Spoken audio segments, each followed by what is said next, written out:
మీ కొత్త రాజు.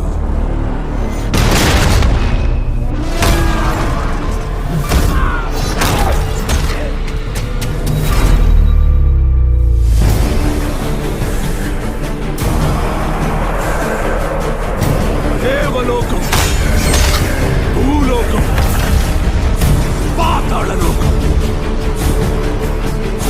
ముల్లోకాల్లో ఇక ఒక్కటే సామ్రాజ్యం.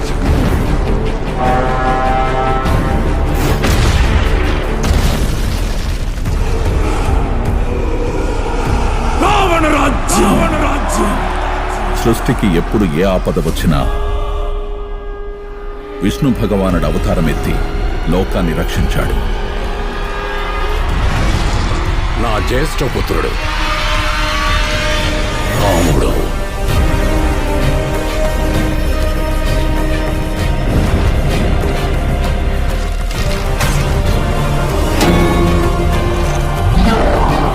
లోక కళ్యాణం కోసం నా ప్రాణాలు అర్పించాల్సి వచ్చినా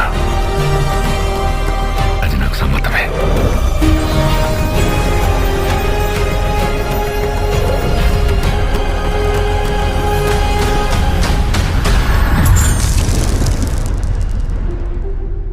నిర్ణయం తీసేసుకున్నాను. ఒక పుత్రుడిగా నా తండ్రి గారి వాగ్దానాన్ని నెరవేర్చడం నా కర్తవ్యం.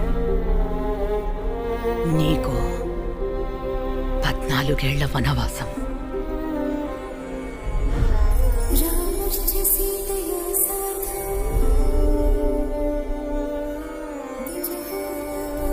మన వివాహ సమయంలో మీరు నాకు ఇచ్చిన మాట మర్చిపోయారా?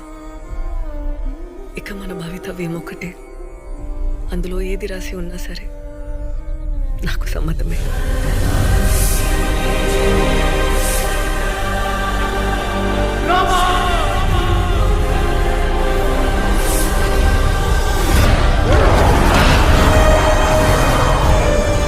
జనస్థానం రాజకుమారి శూర్పణఖ. ఆమె మిమ్మల్ని మోహిస్తోంది. ఖచ్చితంగా ప్రతీకారం తీర్చుకుంటాను శూర్పణఖ. రాముడి మరణం భీకరంగా ఉంటుంది. అవమానం ఘోరంగా ఉంటుంది. రావణుడు ముల్లోకాలకు అధిపతి అయితే ఆ ముల్లోకాల సాక్షిగానే నేను అతన్ని వధిస్తాను.